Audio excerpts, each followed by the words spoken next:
going to see you in Secret Wars. Okay. And what I'm excited about, the body language experts are going to come out. Andrew, careful. See, what is this? Is this a tell or what is it? You'll find out. Did you know anything about this? I worked too hard, done too much to get here, to let it all just be taken away. Nothing I would have done could have changed what's happened. You don't know that. You don't know that. All you want is accountability. Hey, Andrew. Hey. I didn't see you there. You snuck up on me. I'm here. It's good to see you, buddy. Nice to see you. Congratulations. Look, it's no Paddington movie, but it's a Luca Guadagnino movie. It's I all gotta right. work. A boy's gotta work. I guess if you have the summit with Julia Roberts and Io and Luca, it's a job. It's a job. It's a gig. No, congratulations in all earnestness, man. You've been chasing Luca for a minute. The true hunt of the title is you chasing Luca Guadagnino. Right. Yeah. Both ways, I think. We both wanted to find something together, and this landed in the right spot. So talk to me a little bit about, I know people have been talking about, this is a conversation starter. Yeah. And that's part of the design of something like this. Yeah. Is that something that, like, as an actor, you kind of get off on in a way, like you're dipping your toe into material about hot button issues, about consent, about power, and people are going to walk out of that theater arguing, maybe. Hopefully. And talking, arguing, talking dialectically, lovingly, and listening to each other, hopefully. But yeah, I feel, I mean, like what's happened recently with, Kimmel and government intervention with trying to get his show kind of cancelled, and this kind of creeping authoritarianism and this terror to talk about certain things in public. It feels very. It's creating a pressure, I think, for all of us, and a terror for all of us to not say the wrong thing, to not feel the wrong thing, to not mention the wrong thing in the wrong place, quote unquote wrong. Right. When in fact we have to go in the other direction. We actually have to talk it out. To be more courageous, and we have to give space to nuance. We have to give space to each other to get it wrong in each other's eyes. And a song that Luca plays in this film 7 times, the same song 7 times, is all about forgiveness. I forget the name of the song, but it's about forgiveness. So I think we're in a place right now where, I don't know, as artists, I want to hold that tension between feeling not allowed and permitted in some way to speak about certain things, and the deep need to be free, right, and come what may with the consequences, as if it's a soul truth. So I feel like a film like this and a filmmaker like Luca is someone who feels to me, and he may disagree with this, but I see him as someone who's an encourager, an advocate for artistic freedom and allowing one's more radical expression to come through, more soul expression to come through. As an audience member over your life, are there films that you can recall enjoying having a dialogue with friends and family, and like walking out of the theater and being like, I have a certain perspective, and kind of going back and forth about it? Well, yeah, it's so funny. The first film that comes up when you ask that question was I Heart Huckabees, the David O. Russell film, which is controversial unto itself because we have behind-the-scenes footage of him screaming at Lily Tomlin. And it's horrible, and he wouldn't disagree, David, I imagine. But the film is wrestling with, again, philosophical issues, existential issues, and mystery, and longing, desire, life, death, sex, violence, oppression. So I had just gone through my first big heartbreak, and it kind of was the film that started to heal that heartbreak for me. And then like Angels in America was another one. Me and my buddies, we watched that when it came out over and over and over again when we were in drama school. So yeah, these things that are touching something mysterious, touching something that is not didactic. Right. It's apprehension rather than being dictated to. So anyway, yeah. I want to talk a little bit about the awesome cast here. So is there a moment when you're on set, you look over to Io and you're like, wait, for once, I'm not the young guy on the set. I'm not the youngest. It's weird. Because most of your career, you've been that. I know, it's shifted. It's over. It's over, buddy. Maybe that's why I kind of stopped working for a little bit, or just kind of took a breath because I was like, I don't know. I kind of. What am I? Well, I came back and I'm like, oh. Like, I'm like, shit. I look at like Timmy or like I don't know, Paul Mescal or Harris or any of these guys, and I'm like, yeah, my peers. And I'm like, no, they are not your peers. Like, let me do the math. That is. Nope. They are not. You're not going up for the same roles, brother. Like you're the middle-aged guy. Wonka's dad, Wonka's uncle. Yeah. And there was something, because I was on a talk show with Timmy. We did Graham Norton together, and I really love Timmy, and I think he's a brilliant actor. It was like a kind of like recognition of like, oh, I'm not the young buck anymore. And it takes some adjusting. There's some grief. There's some mourning that you have to kind of go naturally, and then it becomes. I don't know. I think it's important that we know our place. you know. Yeah. Otherwise, we'll be displaced. I was doing the math. It's probably about the age you were when you first started doing Spider-Man. Does she have similar emotional maturity you had at that age? More mature, far more mature than me. Far more mature. Far more knowing of herself. She's very impressive.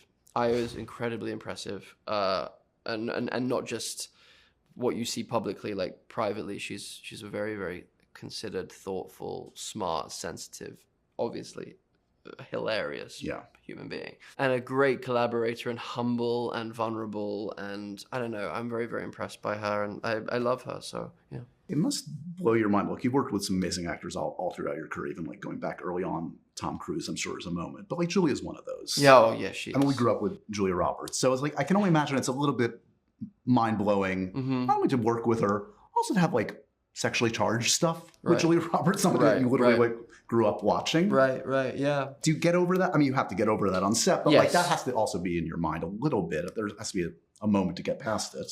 It's a body thing. It's like cellular, like these people that mean so much to us. You know, it's like, it's beyond intellectual. It's like, oh my God, this is like someone who's lived in my imagination and lived in my psyche, in my bones, in my body for like all of us, like for I don't know decades. A life without Julia Roberts is part of it. And a symbol. It's like she's a symbol to us all, this kind of goddess kind of symbol. Of course, you know, scary to meet your heroes, and then as soon as I crossed the threshold of her house in San Francisco, I was like, oh, this is like gonna be fine, because she's just so grounded and ordinary in the most beautiful way, and encouraging and generous and cozy, and set up an atmosphere for us all to do our best work. Her and Luca together, really good mother and father figures for this. What were her films that meant a lot to you growing up? Were you a Hook guy, Pretty Woman? Oh, Hook for sure. Yeah. I love every genre of Julia, but there's something about her thriller era that Pelican Brief, Conspiracy Theory, like these are some of my favorite films. And in Pelican Brief particularly, the rawness that she was giving us in that part, and the kind of traumatic stuff that she was going through. I don't know, it was really, you could see every single thought and every single feeling, and just so subtle and so profound. So Hank, this character, is charismatic, he's seductive. There's also ugly parts to him, needless to say. I mean, talk to me a little bit about connecting to the uglier side of Hank. Yeah, it's confronting. You don't really want to look at where you align with certain parts of a person. And of course, like, I'm not going to expose my process. In the way I work, I want to try to close the gap as much as possible between me and the character. Not meaning make the character me, but like make me the character. Yeah. Like find my way organically and personally towards those motivations. Right. And to attempt that with a person who behaves in the ways that Hank behaves in part is quite upsetting and frightening. And the idea of finding some kind of personal identification with aspects that I would rather not is intimidating. But I think Jung called it the shadow. You know, it's like the parts of us that we say, oh, well, that's not me. Right. Somewhere in us, there's a disowned part that is maybe running the show in some kind of way. So if we bring it to light, if we bring it to consciousness, it can be a healing thing. So that's kind of how I try to treat my work. But yeah, I definitely struggled in lots of ways. I would imagine, look, we all, this film in many ways is about power, and like celebrity is power. Yeah. I mean, like that's something that like must be seductive, and like, you kind of have to resist the negative parts of like how you can become an asshole and become someone that uses that, whether consciously or unconsciously. Yes, or even just forgets how lucky you are. Right. Has that been, struggle's maybe a strong word, but like, have you had to check yourself? Yes, all the time. All the time. I think I depend on others in my life to help me with that as well. People close to me. I don't surround myself with people who won't call me out on stuff. So I feel very grateful for those people in my life. I think it's one of the most vital parts of my kind of practice, I suppose, is trying, and I'm sure I fail at it a lot, but trying my hardest to not lose myself in the get high on my own supply in any way. Speaking of power, you knew your power at the Golden Globes when you were putting those glasses on. No, I didn't. You didn't. This I can say. I don't believe you. Well. We've been down your lies before. There's another lie. This I can say in all truth. I can give you the exact play-by-play that was happening in my mind when everyone else was projecting something entirely different. You can quote me on this. Okay. I get out, we're about to go out, and I'm kind of relaxed. And then as soon as you walk out with, wonderful Kerry Washington, and you're surrounded by your peers and people that you admire and have admired since you were a child, your heart starts racing, and you start feeling this kind of unbridled terror. So then I thought, okay, are we on the mark? Okay, we've got to make sure we split the mic, because some people can't be heard, haven't been heard on the mic if they're not splitting it properly. So I'm going to make sure also I'm slightly behind Kerry because she has the first line. Oh, I can't actually see the teleprompter. Did I bring back? Yes, they're in my right hand. Put the glasses on. Great. Okay, now I can see. Oh, but now I can see like a video of myself, and this shirt is too open. I do not want to give people this much of my flesh. And then I move the shirt and I try to close it. Right. And it just opens up anyway. And I'm like, okay, just breathe. And I breathe, and maybe that makes me do a facial thing. I don't know. And I'm like, just relax and breathe. And then it's time for me to say my bit. And we did it. And I looked, I was like, oh, it was fine, right? We didn't try and be funny. That was great. And we were done. And then everyone thinks I'm trying to be sexy. But in truth, neuroses is, I guess, kind of sexy ultimately. Apparently, yeah. But that was truthfully the play. I was like, my stigmatism is f***ing me up right now. Okay, I can kind of see, but now I see too much chest. Never enough Andrew Garfield chest, as far as I'm concerned. That was funny, though. You should have done this one shirtless today.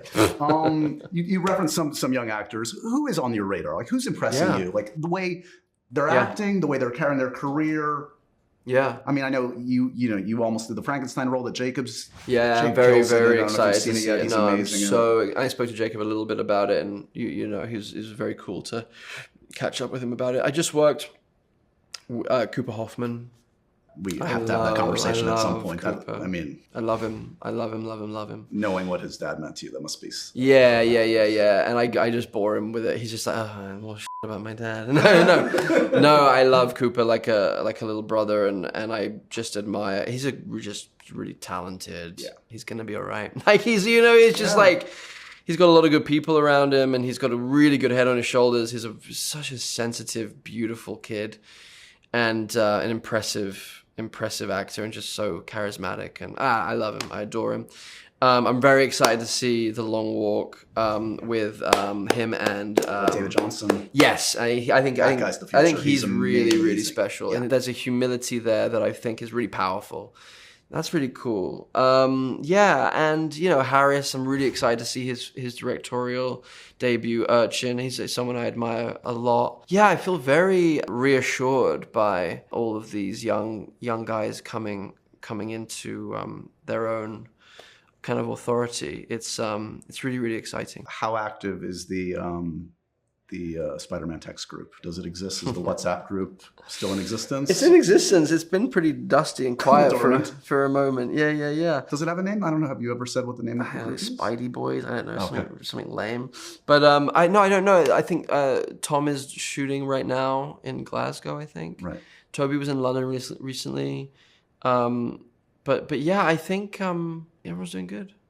I won't put you on the spot with those kind of questions. But here's my theory. I'm going to probably see you in Secret Wars. Okay. Okay. Okay. Okay. I'm going to see you in Secret Wars. Okay. And what I'm excited about, the body language experts are going to come out. Andrew, careful. See, what is this? Is this a tell or what is it? You'll find out. Whatever response I'm having. 5 years, we'll know. Is it exasperation? Is it? I don't know. You'll find out. I would be excited to see you mix it up with some new, like you and Hugh Jackman would be amazing. You and Wolverine. Yeah, I love Hugh Jackman. Yeah. Is there anybody we don't know, but like that you would be excited to mix it up with it now that you're in the MCU? I don't know. I mean, I don't know. I really love the Spider-Verse movies. Yeah. You know, I love Lord and Miller. Just putting that out there. I love Wolverine. I love Hugh. Tom Hardy's obviously a really formidable actor, and what he's done with Venom is super fun. And yeah, I don't know. You're open to all. I'm up for a good time. TV you're watching? Are you still doing RuPaul's Drag Race? What's your obsession I've kind of that's quieted a little bit for me. I'm still number one super fan, but I haven't had time. I've been working a lot recently. Okay. I've been watching a lot of YouTube videos of Sam Altman. That's like what I've been doing. Okay. No, but I'm in the middle of working with Paul Greengrass right now, and Amazing. I'm watching a lot of epic films. I'm watching Gladiator, The Last Duel, Spartacus, Robin Hood, Prince of Thieves. Classic. I'm really enjoying that genre. It's like the most fun. So yeah. But TV wise, I'm excited for the new season of Slow Horses, obviously, Yes. and that's just kind of coming on now. My friend Babu Cisse is in the new Alien TV show. Alien Earth. Yep. Shout out to Babu. And yeah, I'm trying to think what else. I haven't really. What about musically? I love the studio. I really enjoyed the Studio's studio, and I just worked with Ike as well, who I love. Yeah. It was just a great achievement of a TV show. Music. Yeah. Give me your What am I playlist. listening to right now? I'm listening to a lot of old English folk songs, because of I'm playing a peasant in a plowman in the. I shouldn't talk about it. Not a lot of Sabrina Carpenter on the playlist. Not right now. Right now. Chapel Roan was on heavy repeat for a while, but now I'm more into old folk music, like Martin Carthy. Okay. It's not the right era, but it's kind of folk songs, pagan kind of spiritual folk songs from England. That's where I'm at right now. Let's take stock for a second as we wrap up. Let's take stock. 15 years since Social Network. Yes. Time has no meaning anymore. No. Does it feel, what does it feel like? 5 minutes, 10,000 years? It does feel like a long time. Does it? It does feel like 15 years. The beard came in. No gray. Yeah. You're good. I was Do you? Yes, I do. Proudly. But no, it definitely feels like 50, because we opened New York Film Festival with Social Network, and opening New York Film Festival with After the Hunt last night. Very, very proud. Yeah, it does feel like 15 years. But Social Network is where I started working with my acting teacher. And so that's a beautiful thing, that kind of marks the beginning of a certain kind of work that I started doing with one of my favorite people. So that's cool. Just getting started, man. About to come. We'll see, man. I don't know. It was so interesting because as I moved into my 40s, I was like, okay, so what was De Niro doing in his 40s? Oh, yeah. I was like, he was making amazing shit in his 40s. Good. The actors I really admire, it's they were doing, and De Niro still is making incredible. This is when the good stuff happens. I mean, the 20s are potentially the top parts. Potentially. Yeah. I don't know. The problem is I can't imagine it getting any better in terms of an experience. I feel so grateful that I've got to work with the people I've got to work with and make the things I've got to make. And if I can just continue in any way in that regard, I'll feel beyond lucky.